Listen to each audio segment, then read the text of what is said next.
কৃষ্ণ জয় গুৰু শংকৰ আমি আছো বৈষ্ণৱ পণ্ডিত সোণাৰাম চুতীয়া যি সমন্বয় ক্ষেত্ৰৰ মৌবন্ধাত শ্ৰীমন্ত শংকৰদেৱ সংঘৰ ৯৪ সংখ্যক যি অধিৱেশন আছে তাৰ স্থলীত আছো কিদৰে সজাই পৰাই তুলিছে সেই স্থলীভাগ কেনেকৈ নিৰ্মাণ কৰিছে এয়া দেখা পাইছে প্ৰাণদীপ গগৈ যি বাপে এয়া তৈয়াৰ কৰি আছে আপোনাৰ যি গৃহ আপোনালোকৰ যি শিবিৰ হয় যিসকল ভক্তৰ বাবে শিবিৰ তৈয়াৰ কৰি আছে এটা এটাকৈ মনোমোহা দৃশ্যত পৰিণত হৈছে আপোনালোকে আহি চাবহি পাহৰি নাযাব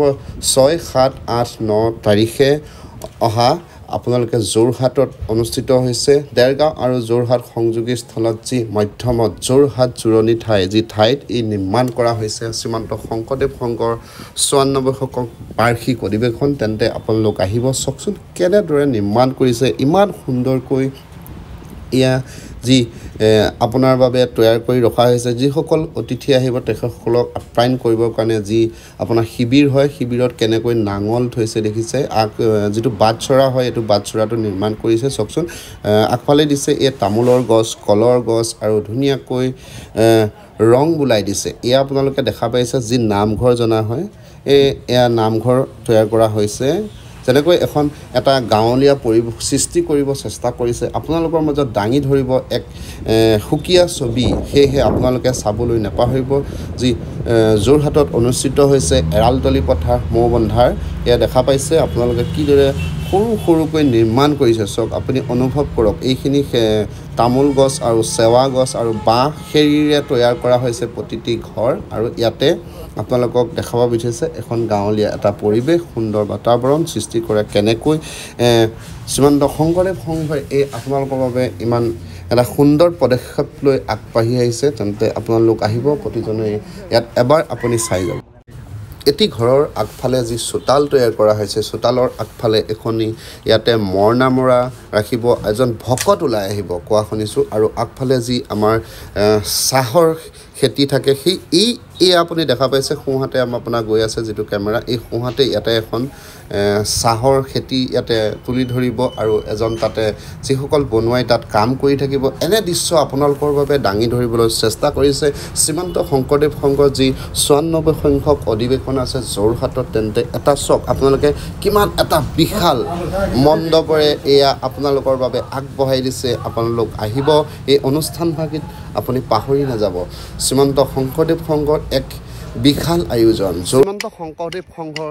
যি বাৰ্ষিক অধিৱেশন যোৰহাটত অনুষ্ঠিত হ'ব গৈ আছে আপোনালোকে দেখা পাইছে নিৰবিচ্ছিন্নভাৱে আপোনালোকক ভিডিঅ' প্ৰেৰণ কৰি আছোঁ আমি বিশেষ শিবিৰত আহিছোঁ আজি এই শিবিৰৰ এটা পৰিৱেশ দেখাব চেষ্টা কৰিম কেনেদৰে নিৰ্মাণ কৰিছে কি কথা এয়া দেখা পাইছে এটা সুন্দৰ শিবিৰ তৈয়াৰ কৰিছে তেখেতসকলে দিন ৰাতি কষ্ট কৰি একাকাৰ কৰি যি ভক্তিভাৱে অহা এমাহ জোৰা কাৰ্যসূচীৰে সেই কাৰ্য কৰি আছে আজি সেই শেষ যি অনুষ্ঠানৰ শেষ সময়ত যি শেষ পৰশ দিবলৈ চেষ্টা কৰি আছে তেখেতসকলৰ যি অসুপুত্ৰ সাৰ্থক যি কষ্ট ইয়াত জড়িত হৈ আছে আপোনালোকে দেখা পাইছে এটা সুন্দৰকৈ তৈয়াৰ কৰিছে যি আপোনাৰ শিবিৰৰ আগফাল আপোনালোকে দেখা পাইছে এটা সুন্দৰকৈ RCC সদৃশ তেখেতসকলে এটা মহলা তৈয়াৰ কৰিছে খেৰিৰে আৰু এয়া চেৱা গছ দি আমি তেখেতসকলৰ লগত কথা পাতিব চেষ্টা কৰিম কিদৰে নিৰ্মাণ কৰিছে কেনেকৈ মনলৈ আহিলে এই অনুষ্ঠানভাগীৰ বাবে এই গৃহটি বনাবৰ বাবে এনেকুৱা ডিজাইন কিয় বনালে তেখেতসকলে অকণমান জানিব চেষ্টা কৰিম দাদা এইটো কিমান দিন ধৰি আপোনালোকে এই নিৰ্মাণ কাৰ্য চলাই আছে অকণমান জনাব নেকি কৃষ্ণ জয়গুৰু শংকৰ শ্ৰীমন্ত শংকৰদেৱ সংঘৰ ৯৪ সংখ্যক বাৰ্ষিক অধিৱেশন এই যোৰহাটৰ মৌবন্ধা এৰালতলী পথাৰত অনুষ্ঠিত হ'ব অহা ৬, ৭, ৮ আৰু ৯ ফেব্ৰুৱাৰী তাৰিখে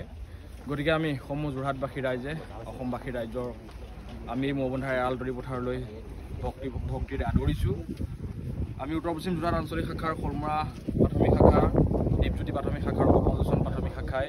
এটি শিবিৰ নিৰ্মাণৰ দায়িত্ব আমাৰ ওপৰত অৰ্পণ কৰিছিল গতিকে আমি ৩খন প্ৰাথমিক শাখাই প্ৰায় আমি এসপ্তাহ ইয়াত লাগি এনেধৰণে আমাৰ শিবিৰটি প্ৰস্তুত কৰিছোঁ মানে কি আৰু প্ৰথম সন্মুখ ভাগ অকণমান ৰাইজৰ দৃষ্টি আকৰ্ষণ কৰাৰ স্বাৰ্থত আমি এনেদৰে প্ৰস্তুত কৰি উলিয়াইছোঁ সিমানেই আমি সমূহ অসমবাসী ৰাইজক জাতি ধৰ্ম বৰ্ণ নিৰ্বিশেষে এই ৪টি দিনা কাৰ্যসূচীত আমি আপোনালোকক সেৱা কৰিবৰ কাৰণে আমি অনুষ্ঠানলৈ আদৰণি দাদা জনাইছোঁ। এই শৰাই সদৃশ বনাইছে কি ইয়াত ব্যৱহাৰ কৰিছে কেনেদৰে নিৰ্মাণ কৰিছে অকণমান ক'ব নেকি আমি এইটো কি বুলি ক'ম ফফুৰা আকৃতিৰে প্ৰস্তুত কৰিছোঁ। হয় ইয়াত বিশেষ একো নাই, আমাৰ বাঁহ আছে হয়। আৰু নৰাৰে আমাৰ দাদাসকলে এইটো প্ৰস্তুত কৰি উলিয়াইছে। হয় আৰু এয়া ভিতৰ ভাগ এয়া কি দিয়া হৈছে ওখ ঠাইতে মানুহ উঠিব পাৰে ইয়াত প্ৰায় 10জন মানুহৰ লোড ল'ব পৰাকৈ আমি অস্থায়ীভাৱে যিহেতু প্ৰস্তুত কৰিছোঁ বাটচৰা ভাগ হয় প্ৰায় 10জন মানুহৰ লোড ল'ব পৰাকৈ আমি প্ৰস্তুত কৰি উলিয়াইছোঁ। হয়